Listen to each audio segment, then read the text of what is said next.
It's great to speak with you today, Brett, and I'm looking forward to hearing your views today on the topic of increasing efficiency in local trucking through technology. Before we start, can you provide a brief background of yourself? Sure, yes, and thank you for having me.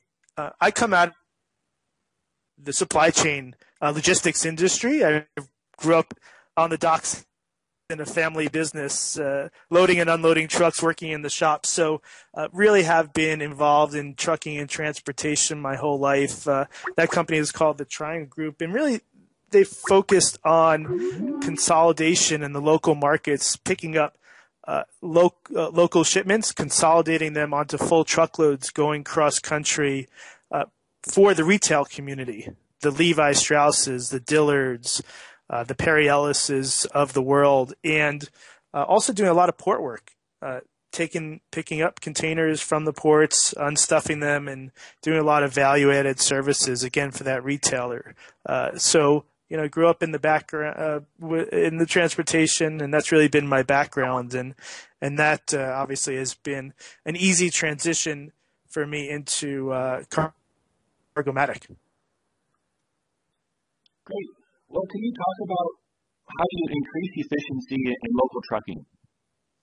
Sure. Well, it all starts with a problem. And when we started this company, we really sat for a month, my partner and I, whiteboarding, what are the problems that we're looking to solve? And it was really interesting. This business is $77 billion and growing. And when you go and look at that business, the local trucking community, the guys with 6 trucks or less who are really our customer and our niche, are doing 85% of that business. And these are first generation, second generation immigrants, entrepreneurs, hard workers that are in the local marketplace making all of this commerce happen. And there's no technology layer. There's been no focus on the local supply chain.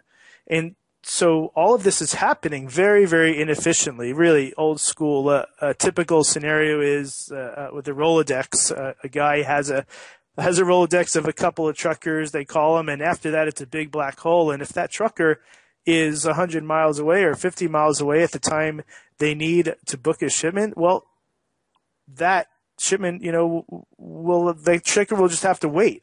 So what we've done is we've taken all of this capacity, we've given them our app, and now everybody has visibility and transparency into where the capacity is, and so these truckers now can market themselves, market their capacity, and now actually market their excess capacity. So if they're driving by a warehouse and that warehouse has a shipment of 3 to 4 pallets, and that truck that's going right by, going that way to the destination, has room to take that shipment, well, now you can make that shipment happen because of the technology layer that we've put in.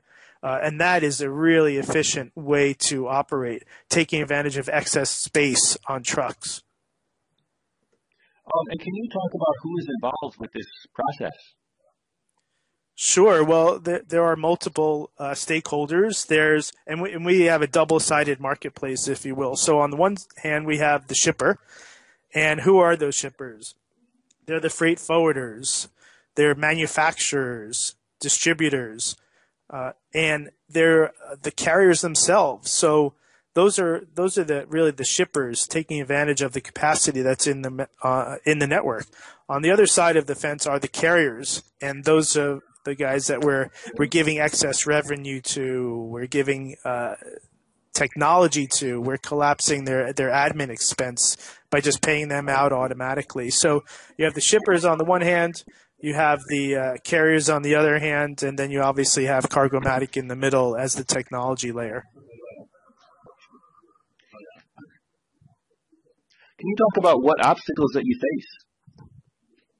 Well, as you know, in startups there are many, but I would say one obstacle that we've been focusing on recently is quality, giving that consistent product to the shipper every time. And for us, that's making sure that the driver has their app on, that they're going through the workflow, that they're uploading the proof of delivery, they're getting a signature from the consignee, the place that they're delivering the shipment to. And when a carrier doesn't do that, we have an immediate feedback loop from the shipper. And so we go and counsel them, but if they can't deliver a high quality of service, well, we have to deauthorize them. So, I think that quality is paramount importance in keeping our product the best in class. And so we really focus on that. And, that is a challenge. Another challenge is finding capacity in all the right places all the time. So, one day we'll have more shipments. The next day we have to add more carriers, and it's really a nicely, kind of growing process to find the right truck, the right time at the right price. And we've been very successful to date. We've done tens of thousands of shipments, moved hundreds of millions of pounds, and continue to add both shippers and carriers to the network. Kind of creating this network effect in the local marketplace. But, there's certainly challenges every day that our operations teams are focused on fixing, but it's really about picking up on time and delivering on time. Right now we're at a 97.25 book to completion ratio, which means a shipment comes in and there's a 97% chance that we're going to make that shipment happen for our shipper. And that's important. We want people to believe in the marketplace and come back and use the service. My last question is, do you have any final recommendations? Well, I think that the supply chain is really looked at as a mature industry, right? And so it's really important to try things, right? Try things a new way, push your organizations forward, push efficiency to the next level. A good example of that is the work that we're doing at the ports. So, for example, in Los Angeles port, they've been dealing with a labor issue, and the ships got backed up, and you have ships still sitting out in port waiting to be offloaded. And so they came to us kind of looking outside the box and said, hey, we hear what you're doing to technology in the local market. Can you apply this to help us be more efficient at the port? And so it's been exciting to see that we've been able to move containers out of the port 100% quicker than the old way. So we have what's called a free flow program, basically a container comes in and we pull it off the top and give it to the trucker, and they can go to their destination versus having to find that in an individual container. But, it's thinking outside the box. My recommendation is really, trying new things and push the envelope to be best in class. Thank you, Brett, for sharing today. No, my pleasure. Thanks for having me.